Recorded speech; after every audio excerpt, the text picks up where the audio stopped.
بسم اللہ الرحمن الرحیم۔ السلام علیکم۔ آپ صلی اللہ علیہ وآلہ وسلم نے فرمایا کہ جو شخص اللہ کی راہ میں جہاد کے لیے نکلا، اللہ اس کا ضامن ہو گیا۔ اللہ تعالیٰ فرماتا ہے اس کو میری ذات پر یقین اور میرے پیغمبر کی تصدیق نے اس سرفروشی کے لیے گھر سے نکالا ہے۔ میں اس بات کا ضامن ہوں کہ یا تو اس کو واپس کر دوں ثواب اور مال غنیمت کے ساتھ، یا شہید ہونے کے بعد جنت میں داخل کر دوں۔ رسول نے فرمایا، اور اگر میں اپنی امت پر اس کام کو دشوار نہ سمجھتا تو لشکر کے ساتھ نہ چھوڑتا، اور میری خواہش ہے کہ اللہ اس کی راہ میں مارا جاؤں، پھر زندہ کیا جاؤں، پھر مارا جاؤں اور پھر زندہ کیا جاؤں۔ ان حضرت نے فرمایا، جو کوئی رمضان میں راتوں کو ایمان رکھ کر اور ثواب کے لیے عبادت کرے، اس کے اگلے گناہ بخش دیے جاتے ہیں۔ ان حضرت نے فرمایا، جس نے رمضان کے روزے ایمان اور خالص نیت کے ساتھ رکھے، اس کے پچھلے گناہ بخش دیے جاتے ہیں۔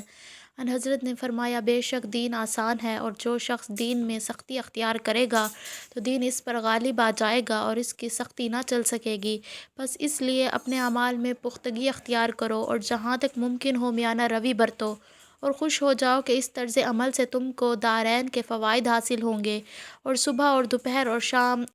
اور کسی قدر رات میں عبادت سے مدد حاصل کرو، اور نماز 5 وقت بھی مراد ہو سکتی ہے۔ رسول اللہ جب مدینہ تشریف لائے تو پہلے اپنے نانہال میں اترے جو انصار تھے، اور وہاں آپ نے 16 یا 17 ماہ بیت المقدس کی طرف منہ کر کے نماز پڑھی، اور آپ کی خواہش تھی کہ آپ کا قبلہ بیت اللہ کی طرف ہو۔ جب بیت اللہ کی طرف نماز پڑھنے کا حکم ہو گیا تو سب سے پہلے نماز جو آپ نے بیت اللہ کی طرف پڑھی عصر کی نماز تھی۔ وہاں آپ کے ساتھ لوگوں نے بھی نماز پڑھی، اور پھر آپ نے نماز پڑھنے والوں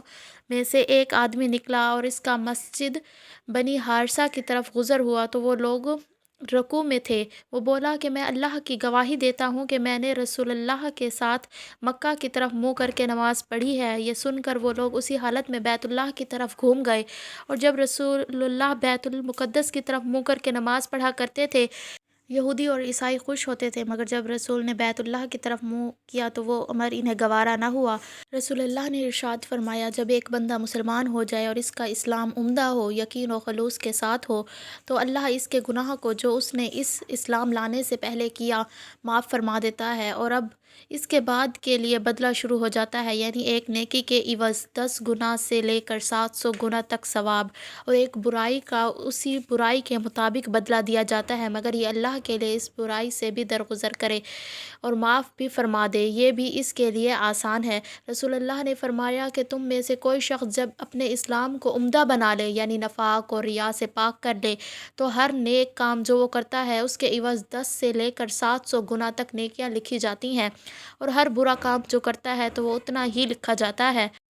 رسول اللہ ایک دن ان کے پاس آئے، اس وقت ایک عورت میرے پاس بیٹھی تھی۔ آپ نے دریافت کیا، یہ کون ہے؟ میں نے عرض کیا، فلاں عورت، اور اس کی نماز کے اشتیاق اور پابندی کا ذکر کیا۔ آپ نے فرمایا، ٹھہر جاؤ، سن لو کہ تم پر اتنا ہی عمل واجب ہے جتنے عمل کے تمہارے اندر طاقت ہے۔ خدا کی قسم، ثواب دینے سے اللہ نہیں اکتاتا، مگر تم عمل کرتے کرتے اکتا جاؤ گے، اور اللہ کو دین کا وہی عمل پسند ہے جس کی ہمیشہ پابندی کی جا سکے اور انسان بغیر اکتائے اسے سر انجام دے۔